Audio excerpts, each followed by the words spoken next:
ladies and gentlemen, it's bang on 12:30, so let's begin. Let me start with a hearty welcome to you all for joining the first in a webinar series we hope to run on a monthly basis, simply entitled What's New in AT, Assistive Technologies. Well, it's not just what's new, but it's also how can you use existing tech more effectively. We hope to bring you pure, if you like, suggestions and innovations that can help your school community and individual young people in your school communities to thrive. The first seminar we're kicking off with is featuring Lexilens, a very innovative reading aid for dyslexic young people. We're going to follow with an introduction to what Lexilens can do, how it works. We'll show some short videos, and then we'll move into a question and answer session because we feel you might have questions about the capability, the functionality, and also perhaps the limitations of a technology like Lexilens. And we are so fortunate to have a wonderful panel of colleagues to help us through that. So without further ado, I'm going to stop sharing my screen for a minute and take this opportunity to introduce the team. First of all, I'm delighted to say that we've got the actual inventor, the creator of Lexilens, Michael Kodochian from France. Michael, please introduce yourself. Hello everyone, my name is Michael and I founded a startup called Abeille in 2018, and since then we've been working on developing Lexilens based on science. Brilliant. Thank you so much, Michael, and more from you later. It'll be great to find out how it works, what the magic's like. I'd like to introduce next Michael Buckley. Michael Buckley works for Microlink as one of our R&D specialists. Michael, say something about yourself, please. Yeah, hello everyone. It's nice to meet you all. And yeah, I've been with Microlink for 25 years now, and I'm assistive technology expert in researching and finding new solutions and products to remove barriers so people can thrive in work and education. So, and oh, by the way, and just to let you know, I'm deaf, and I'm using a listening device to hear and communicate, and because I've got an implant, and so that helps me to pick up the conversations. And it's nice to meet you all. Thank you so much, Michael. And finally, Paul Taylor from Cantell School. Paul Bridges, sorry. Please say something about yourself, Paul. Yeah, hello, my name's Paul. I'm head of assistive technology at Cantell School.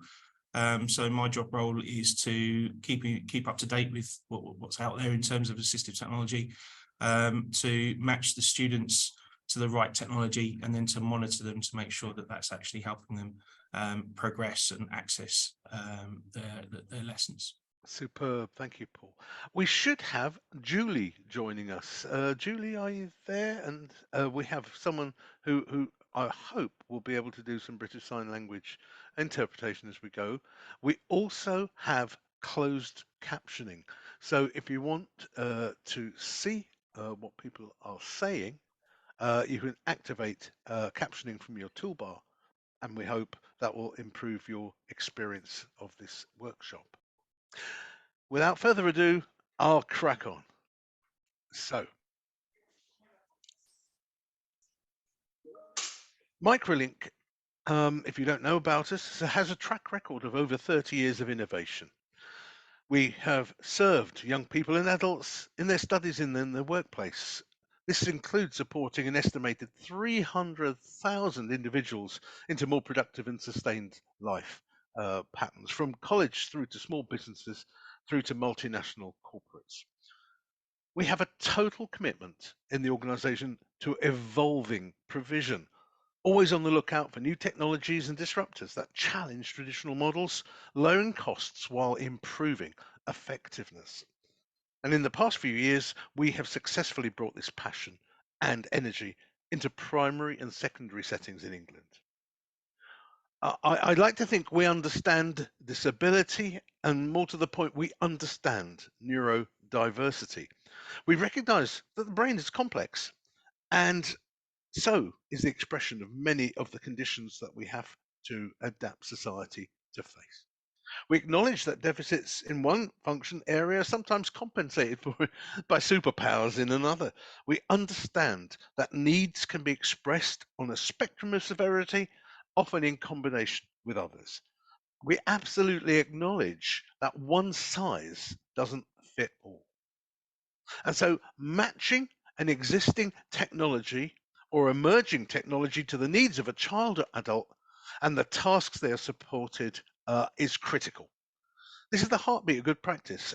Some people use the SETT or SET framework. Some people use the HAAT or HAP framework to assess need. But simply put, we call it child or person-centered innovation. What we'd like to do now is bring, if you like, our passion and commitment to the world of dyslexia.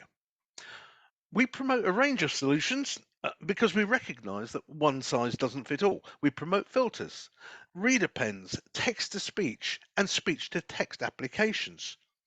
But we are always on the lookout for new products and services that can be added to that portfolio of effective practice.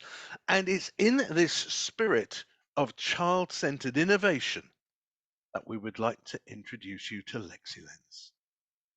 Lexilens removes the need for a text-to-speech app, for colored filters, and other adjustments for children and adults with degrees of visual dyslexia. It requires little training. It just requires a smartphone app to link to the glasses, to set a correct speed rate, more about that from Michael later, so that printed text can be seen and perceived fluidly, helping to process and absorb written information. The science of Lexilens will be explained further later on by Michael. But I think the best way, before I go on to some things, if there's any secondary colleagues watching this, you need a reassurance, and Paul will talk about this a bit later. Paul Bridges, after he tested it at Cantell, wrote to JCQ, which is the exam regulatory service for GCSEs and A-Levels in this country, and asked whether the glasses could be used in regulated exams. And he got this marvelous reply. We agree that the glasses would not give a candidate any unfair disadvantage. They would not affect the integrity or security of the examination. They would allow a candidate to work independently and perhaps reduce the reliance on a reader or a computer reader. That's from the horse's mouth, and that's a wonderful reassurance. I'm not going to bleat on anymore. I think we need to see a young person who has used Lexilens and get this from his perceived experience.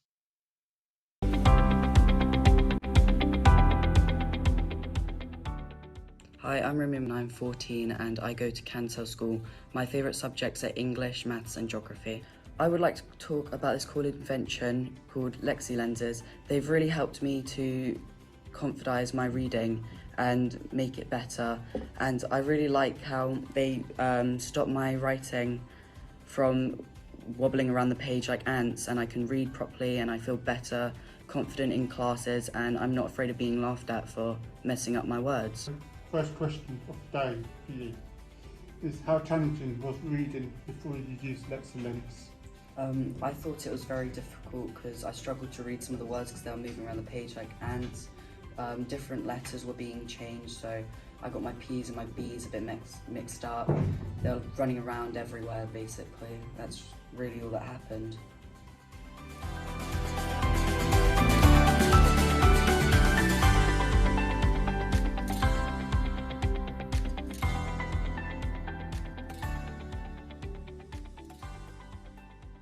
So how is it now with the glasses? The glasses really did perform amazing. I love them. I feel I'm reading bigger text, the ants are going away. I'm not struggling to read that much anymore. I found them very useful, very, very useful actually. you obviously you just said some of this. How easy was it for you to start using Lexilens? So for the first couple of weeks I thought it was quite difficult, but after a while I got used to them, I found out how to work out the settings, and it got very easy after a while, and I'm using them a lot in my lessons. And you don't need to use your phone, don't you, to use the Lexilens? I do sometimes use it because that's how I do the settings, but I've got them on a certain setting that I like now for all of my classrooms, so I leave it at that now. Oh, awesome, brilliant. Thank you very much. That's really great.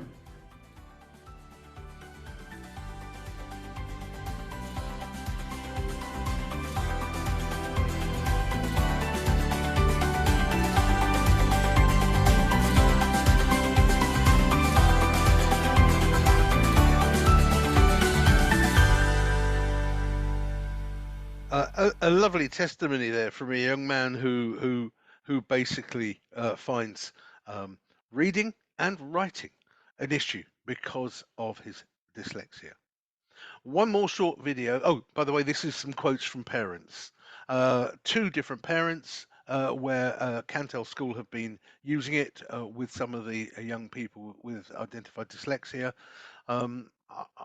It's easy to get emotional at times like this, isn't it? When you read something like, he felt so happy that he could read normally, he wanted to cry, and another parent saying, "Thanks so much. He's reading so well. They really make a difference."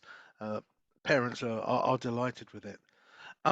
In this next clip, it's very easy to get swept into the emotional impact of using a corrective supportive device like Lexilens. This is someone who visited the booth at a consumer electronics show and used the glasses for the first time. He read a passage, then he put his normal glasses on without Lexilens. Um, uh, the response, I think, was quite extraordinary. Here we go.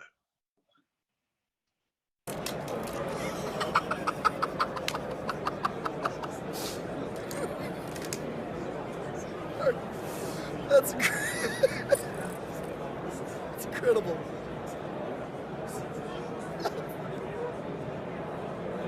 You good? Yeah, thank you. That's really nice. Yeah? Was it I read twice as fast. while multitasking? Let's say it again. While multitasking. The amount of energy that goes into trying to understand what I'm reading. So, I mean, I have multiple advanced degrees, but I need twice as long on a test just to read the stupid questions. The ease at which I was able to see the word, hear it in my mind, understand what that meant, Yes. and put 3 to 4 words together without having to then go back a line, because that's a lot of processing if it's not automatic in your brain, and then to go back a line, reread what I'd forgotten I'd read because I was working on the line I was reading, piecing it all together, it was very, very easy. It was twice as fast. And I read it without the glasses the second time, so I'd already read it all the first time with the glasses, taking off the glasses, reading it a second time, it still took twice as long. That's fantastic. That's really quite fantastic. So, I don't want to label the emotional impact of such a technology that makes such a difference, but boy, did it make a difference to him. And I appreciate also his very clear, sort of description of how the glasses transformed in that moment his ability to read. The amount of energy that goes into trying to understand what I'm reading, the ease with which I could see a word, hear it in my mind, understand what that meant, and put 3 or 4 words together without having to go back. And then finally, that whole thing about rereading and reprocessing information when dyslexia gets in the way, he found it so easy. And I just find that a wonderful, wonderful testimony. I'm going to stop sharing now because I've talked enough. We've got a wonderful opportunity to hear from experts. Please use the chat function if you have a question or just any observation really about Lexilens. We will do our best to answer it in this session. I think it's wonderful now, Michael Kodochian, if you could describe a little bit about the magic that is happening, because to some it might seem magic, but to a scientist who's investigated this, there must be a reason for that magic. Michael, over to you. Yeah, thank you. Indeed, there is a reason. There's no magic. The thing is, if you do remember the slide that you showed earlier with the text with all the scrambled letters, to make it short, Lexilens. I'll go back to that now. Yes, it appears scrambled because it's the superimposition of the initial letters and their mirror images. And these two are the two images that are generated by the brain when we process the image. And for non-dyslexic people, the mirror image gets discarded. So we don't even notice that this image was generated. From dyslexic people, the two images end up being superimposed, which leads to this scrambled image, difficult to decipher. To make it short, can I stop you just for a second? Why do you think that happens? Why do you think this image is generated by the mind? Is there a biological reason? Is there a sensory reason? Or the reason of this is nature, evolution. I think there are several needs. I mean, several purposes for this image generation, but I'm not that an expert, so I wouldn't be able to answer you accurately. But what Lexilens does is just prevents or weakens this mirror image so that instantly, when you look at, for example, a letter B of Bernard, what you process in reading is just a B, as opposed to trying to decipher B and D superimposed. Right. You call this this secondary image a parasite image, yes? Yes, undesired, yes. Undesired image. Brilliant. And so how do the glasses get round that then? It's a matter of flickering. That is the undesired image has to travel from one hemisphere of the brain to the other, and this travel time is 10 milliseconds. Okay. And during this 10 milliseconds, actually, what the Lexilens cuts the stimulus. So basically, it just becomes opaque. It just blocks the light. So it doesn't. So it prevents the generation of this image. So if I was to describe this to very simply, the Lexilens flickers. I mean, it just blinks. It lets in the right light to generate the primary image, and then it blocks the light so that it doesn't generate the second image. I think I understand now. So we have a situation whereby does it flicker? How should I say? Differentially between the eyes, so the left eye is flickering and then the right eye flickers, left eye flickers right. Is that how it works? Not at all. Not at all. So it just works with just one. It works in both eyes, binaural. Yes, both eyes synchronously. The flickering rate is way beyond the epilepsy dangerous frequencies, but still, to be fully precautionous, we do not recommend the use of Lexilens for epilepsy or seizures. I'm sorry for my English, but for people that are subject to epilepsy. Amazing. I've just been notified as leader that the chat seems to be disabled, but the questions and answer, the Q&A function is working. So rather than use the chat function, if you have a question, please put it through the Q&A route. We'll be able to see it. The chat is enabled now. Oh, thank you so much. I can see there is a question on what happens if a child wears glasses anyway to be able to correct vision. Yes. Lexilens is fully compatible with the use of correcting sight prescription lenses. You can put them, so it's fully compatible. Fantastic.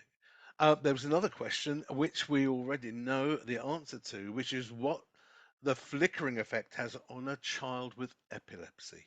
Yes, we do not recommend the use of. Absolutely. Yes. Absolutely. Yes.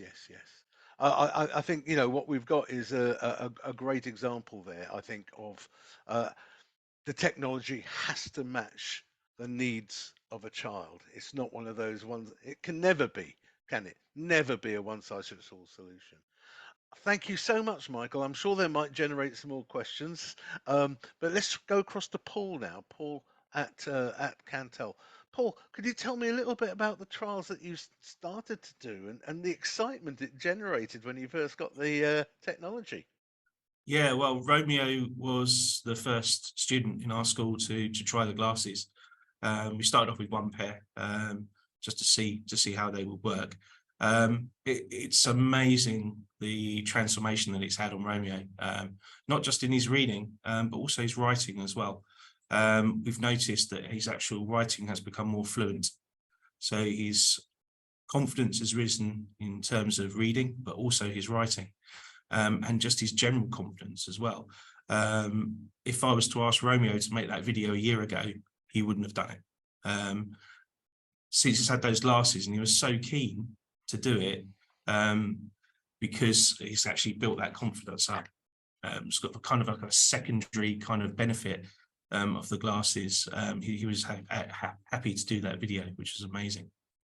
And yeah. that's quite, as you said, quite a humble lad, a quiet lad, someone who would rather hide in a classroom than step forward. Yeah, very much so, very much so. It's transformed him. It's amazing as well. I've never seen a piece of technology work so quickly. So to make sure that it works for our students, I get them to read a random passage from a book. I've used one of my university engineering books as well to make sure that the language is quite hard for them to read. And so they've read a passage from the book without the glasses, and you can see them struggling, they're hesitating on the words. Put the glasses on, you set it up to make sure that it's set up for them, and then instantaneously they're reading better. It's amazing, and it just improves the more they use the glasses as well. Right. There has been a question about the app that goes with it. I think Mark was wondering whether it's that runs on Chromebooks because they've got Chromebooks in the school. I'm right in thinking the app doesn't connect the reading and writing to the glasses. The glasses are completely standalone, so you can wander around without them. The app actually just tunes the glasses. Is that right? Yes, yeah. So when the student first gets them, we actually get them to download the app onto their personal phone. And we show them how to set it up. I will set it up for them to start off with, but I'll demo it to them as well. And as Romeo said, he then went away and he played around with the settings a little bit more, just to tweak it a little bit for him. So that's a year 9 student that's doing that. That's brilliant. And Michael Kodochian, by changing the settings, what can be changed? What are the settings that can be altered or manipulated? The two main settings that you have to change is the speed rate, so the flicker rate. That depends upon, you remember the 10 milliseconds, this also depends on your physiology. And the second is the balance, or so-called duty cycle. It also adjusts to the severity of your dyslexia. The more, yes. How does it adjust to the severity? Is it the on and off time or something like that? Yeah, somehow, yes, because actually it adjusts how strongly you weaken the parasite image. How strongly you weaken it. Yes, yes, I understand. Thank you for that. Thank you. Another great question to you as the inventor from Dawn. Dawn asks, Michael, what made you develop these glasses in the first place? Well, there are many reasons. The first one is the easiest answer is I'm a geek, and I've always been interested. I'm an engineer by background, and there has been a scientific discovery. And when I learned about this, I immediately saw the potential to application potential of this discovery. And also from a personal reason, I'm not dyslexic, but I have other problems with my eyes. And when I was a kid, I would have loved to benefit from a solution, let's say. So yeah, I like to build useful things. Oh, brilliant! You saw the science, and then you thought you'd solve the problem. I think that's wonderful. Thank you very much for that. I'll go across now to Michael Buckley. Michael, you've had a lot of experience in research and development across a wide range of assistive technologies. You Lexilens obviously caught your eye. Could you say something about how you've tried it out with a few adult users as well within Microlink? Because Yeah, Microlink's a pretty diverse company. We do what we say on the tin, don't we? We have quite a few yeah, neurodiverse colleagues. Michael, over to you. yeah, that's true, Marius. When I was first told about them, I was like, glasses, didn't think much more of it. And then we got some in and found out we had, as Marius pointed out, we've got a few neurodivergent people in our company. And so I got in touch with a guy called Jamie, and he uses color overlays and sometimes speech to text. So I got him to try these glasses and just set them up and got the speed adjustings and adjust the balance a little bit, just to darken it a little bit, make the contrast a little bit different. That was all. And all the letters stopped moving. He was able to see the fonts very clear. He was. So that was awesome. And I was like, wow, that's really good to know. And I didn't really understand the science behind it at the time until I met Michael when he came into the office a month later. But prior to that, we tested it out with this guy, Jamie, and wow, he was starting to read without any computers and everything, just on textbooks, documents and everything. So I got him to take it away and see how he gets on with it. And then eventually, we just, out of curiosity, I just said to him, can you do some speed reading tests? And he did. And before he was wearing the Lexilens, and one of the tests he did was, let me just find my notes on that one because I can't remember the top of my head. Without the glasses, one of the tests he did was 100 words per minute, and the other one was 150 words per minute. But then when he put the Lexilens on, he was able to read 192 words per minute and then 200 words per minute. So there was a huge difference.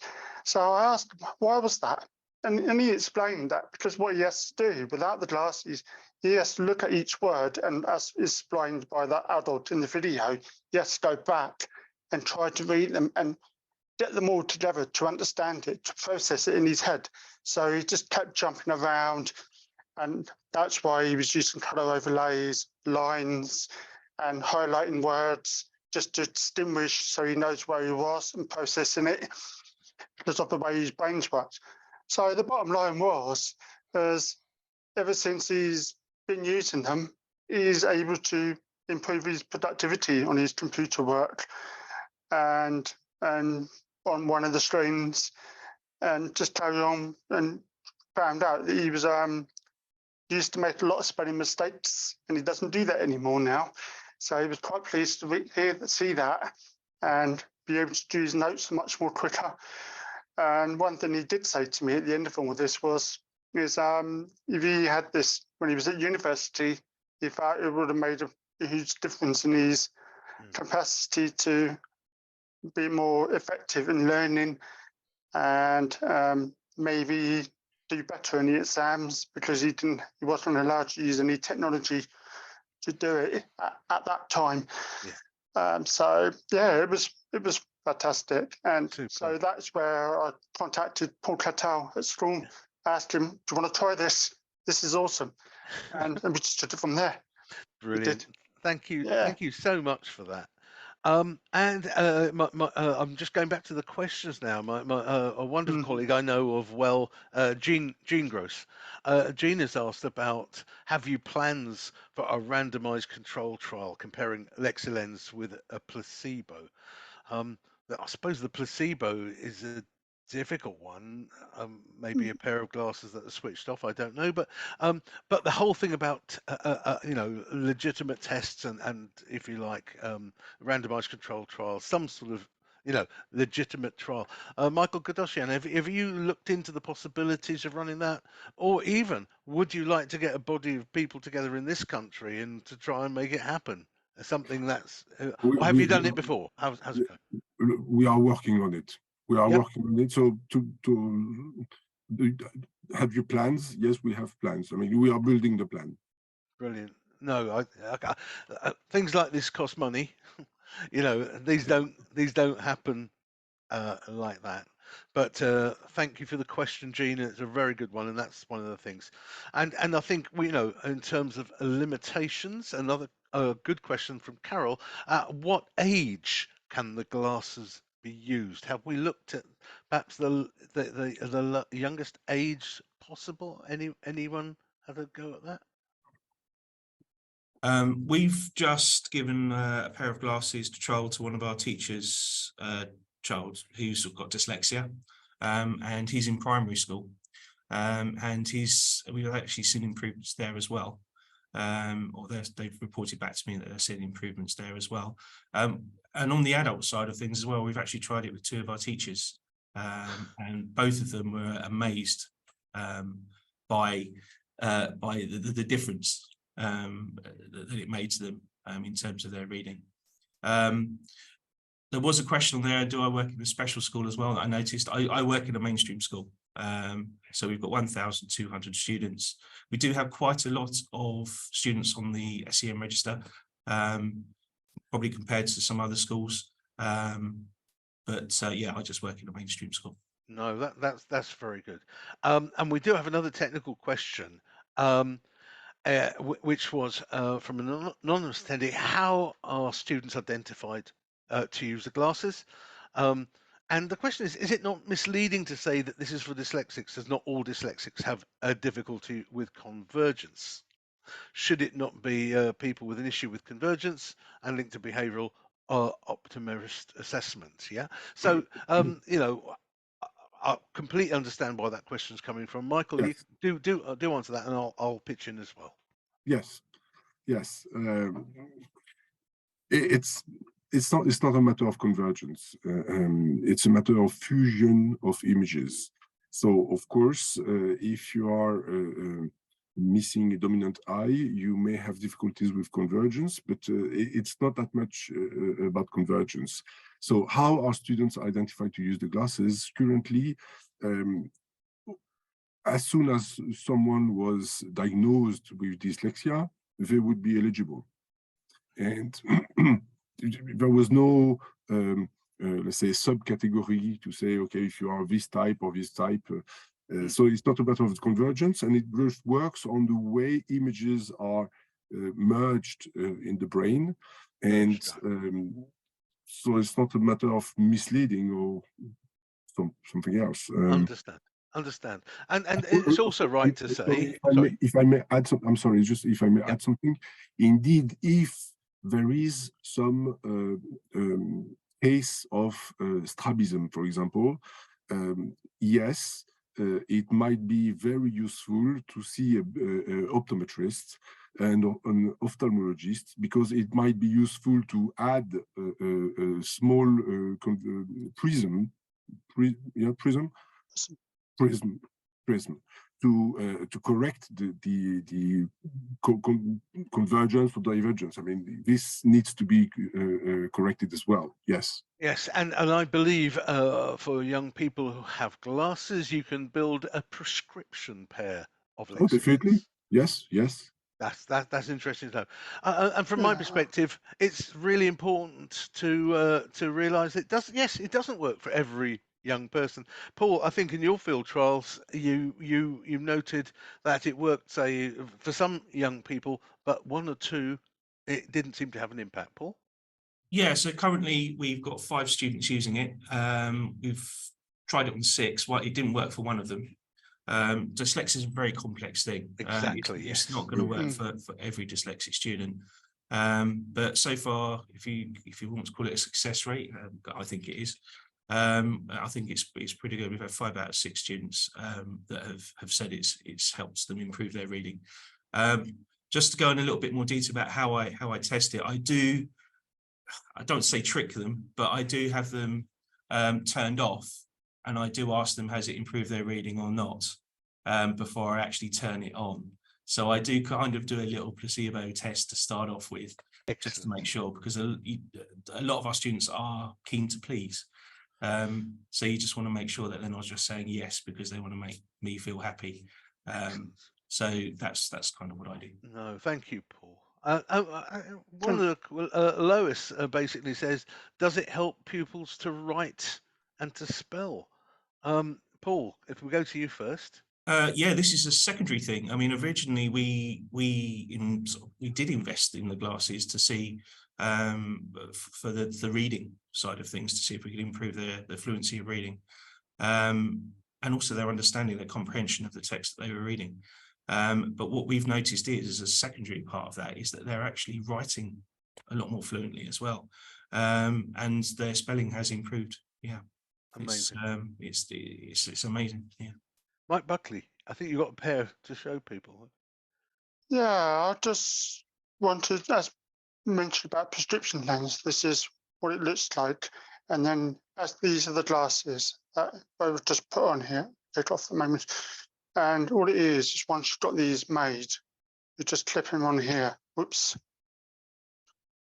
And it's on. And that's where you can get your glasses, prescription glasses fitted. And these is what they look like. And they look a bit like sunglasses. They do. And only one colour at the moment, because they're 3D printed, manufactured. They are. So, and it's really, really simple device, and comes in 3 different sizes. So most of the children probably only want mediums, and for the younger children, probably only a small, but might want to go with mediums. So that way, as they grow up, you don't have to get them another pair. You can just stick with the medium size, whereas large, I would go with adults for large. Yeah, and as Michael Kodochian will say, is when they're on, it flickers, and when you do the right adjustments, it works, eventually works. It just takes time. Just speaking on that, as it's not, when you also got someone who's dyslexic with other disabilities or learning Yes. autisms and that, like ADHD and all that. We haven't done that yet, so that is something we That's can't say interesting. on. Well done. Yeah, So- because you've basically preempted one question that's finally come up, which is, and to what extent is your work Yeah. related to some people with Erlen syndrome? I think that's the way you pronounce it. I think, if I recall it, it's something to do with central processing, isn't it? I think. I can't But remember, but I know what you mean. I'll have to look I into think that. I know what you mean. Yeah. Yeah. Well, again, it's a not one size fits all problem, but it would Yeah. be interesting to see if some of the central processing issues attached to certain syndromes are helped or aided by this neutralization of the phantom image. It'll be an interesting one. I've never heard of that one before. Yeah. But yeah, so it's just bear in mind. But that's why we think for them, for now, it's just focus on the actual people who are just dyslexic. And as it's been pointed out, it's around about 80 to 90% success rate.